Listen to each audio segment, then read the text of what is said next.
Your Fire Stick is spying on you, is what I would say if I wanted to not be truthful with you guys. But the reality is, as Amazon continues to update their devices, there are settings that you had previously changed in the past, either watching one of my videos or another creator's, that might have gone changed back. So it's important we go through them, not just on the old Fire TV OS, but I'm also going to show you on the brand new operating system and UI design so that you know exactly where to go. Now, if you're new to the channel, the best way to support me is hit the subscribe button right down below. And don't forget to watch this video all the way through because there's some really important information near the end. Like always, subscribe.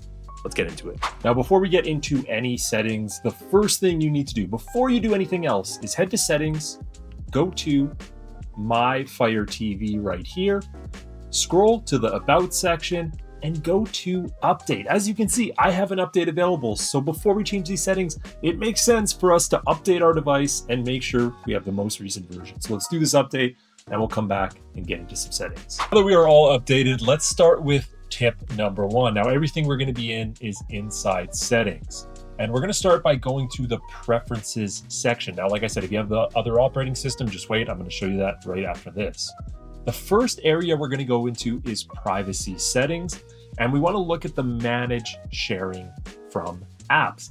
Now, essentially what this does is take your data from one official app and help bring it over to other apps. So you can get better ads, watch better content, but in that fact, you are giving other applications potentially your data so that, yes, they can sell you more stuff. So here's what it says: make it easier to continue watching your favorite shows. So they sell it like that, improve your recommendations and ads and more. So to me, I don't really like the sound of that. First of all, a lot of my streaming apps, I pay for no ads. The ones that I do pay for ads, I don't really care what the ads are. To be honest with you, you can give me whatever you want. And if you get some recommendations, maybe you don't want other people to see them. So the best way to solve this is turning this off. Now that also subsequently, when you turn that off, also turns off these other ones where you can manage your participating apps. So if you want to turn specific apps off, but leave others on, you can do that. I don't know why you would do that, but it is an option. And you can also turn off, if you keep this setting on, syncing it across other devices. This way it takes it from your one Fire TV device all the way up to your Fire TV upstairs and does the same thing with the application. So it's kind of like a user setting instead of just a device specific setting, unless you turn this one off. I think this one is a terrible category. Turn all these off so they are not collecting your data and they are not sharing it, even though maybe they still are because it's Amazon. Now, if you go back one screen, back to privacy settings, there's three important ones in this section. The first one is device usage data. You can see I have this on right now. And essentially this collects your personal data that's basically involved in this operating system, and it's used for product marketing and improvement purposes. Do we really know what it's used for? I don't think so. So this one needs to be turned off. Do not keep this one on. And that goes the same with collect app usage data. Now this allows Amazon to collect your information, relating it to the frequency and the duration of the third-party apps and how long you're using it and which ones are downloaded from the store. Essentially, this will be used to know which applications you're using a ton so that they can maybe push content from it more often. They might sell or share that data with those specific companies if they have agreements, which I'm not 100% sure if they do, but if they do, that's probably the biggest reason why this one should be turned off. Now, this goes the same with interest-based ads. Now, this is pretty self-explanatory. You're watching an ad. They take all your information from your cookies, your searching, all this other stuff, maybe products you've bought off Amazon on your account, and they're going to blast ads down your throat based on those.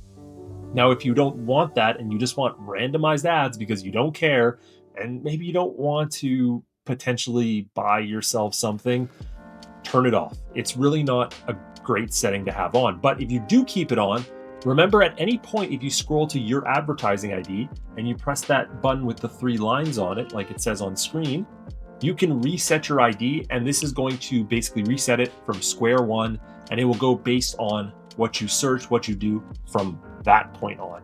So that's a nice little way to refresh it at least without having to turn it all off. Some people do like interest-based ads. For me, they're not the worst. I don't really care though.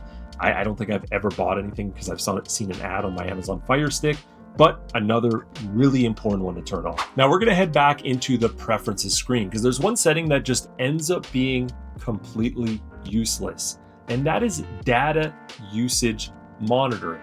Now back in the day, this might have been an important setting because you could set your video quality and it would basically let you know how much data you're using to stream content. Now why this is important is we used to have caps on our data, but now the majority of us have unlimited or damn near close to it, where we don't really have to worry about our data usage anymore. Could you imagine still having super low caps in data? It would be insane. But you would be able to check out your monthly data usage right here, and it would give you a generalization of how much you're using. Now, it's not that this is a terrible setting. You can also see they have a data alert. But my point is, we don't need to have this on. So this is one more bit of information we don't need to be collected on our device. Now, whether this has any effect on the performance or on Amazon collecting information, I'm not really sure it does in this case, but there is no reason to turn it off. Keep it on. Turn this one off. Just make your life easier, just like that. Now we're going to stick inside of our preferences section, and we want to scroll down to featured content because in here you can solve that super annoying problem. Let's head back to our home screen here. Everybody gets these at the top of their home screen, and then they randomly start playing. You get blasted with sound. It is super annoying. Well, this is actually the elite way to turn it off. If we go back inside, we go to featured content, we can easily turn both of these off. So when we go back to here, this will not play video and it will not play audio, which I think is a big bonus. Who wants a trailer playing at the top of their screen? So the great part is you can turn off one or the other. So if you like having the video playing, we can just turn off the audio. And that way, at least you don't get blasted with that random sound when you get up and go to the washroom and your Fire TV is still on. I think that's a really big bonus. Now here's one I think all of us can turn off. So we're gonna head to applications here.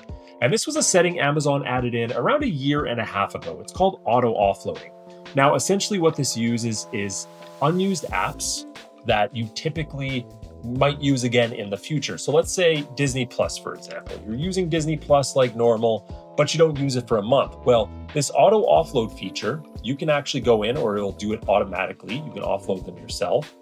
It will automatically offload apps you haven't used in a long time. And what offloading does is it uninstalls them, but keeps the user information there. So when we reinstall them, everything should still be up and running like normal, like nothing's changed. Now, this isn't a big deal because typically it only takes a few minutes to install apps.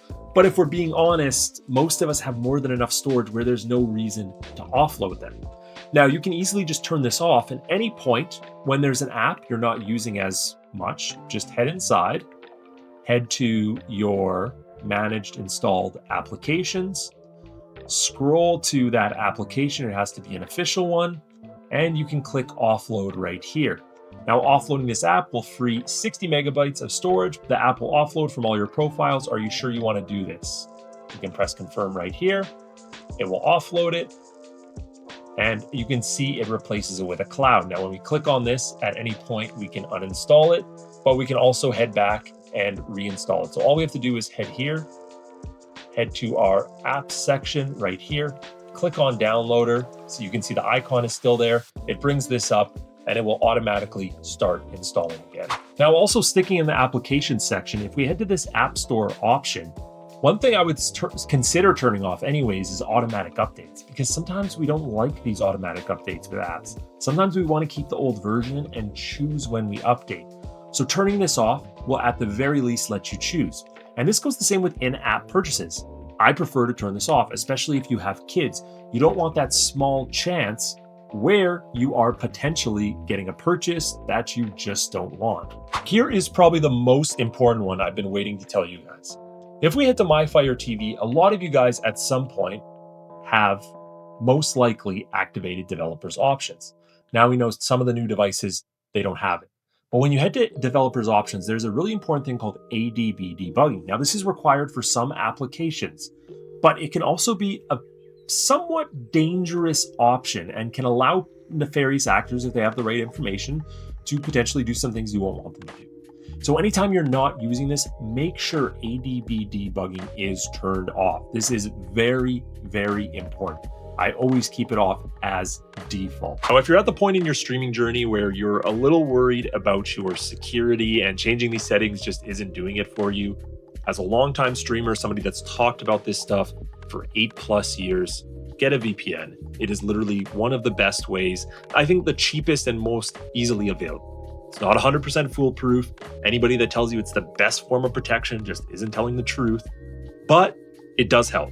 At the end of the day, it does help, and it's useful also for geo restrictions. So I at least always want to supply you guys with the best possible option. I find IPVanish in terms of paid to be probably one of the best. I've worked with a few different VPNs in the past, and there's a reason why I stuck with IPVanish, also because it's affordable. So the link down here, right below in the description, and sometimes I pin in the comments, brings you to my dedicated page where you can get it for $2.19 a month. And the great part is on the 2 and yearly plan, you get a 30-day money back guarantee. So you can cancel it, get all your money back. And they also give you eSIM data now, which is a nice little bonus. So check those out, guys. Like always, subscribe to the channel, and I'll see you guys later in the next one. Bye.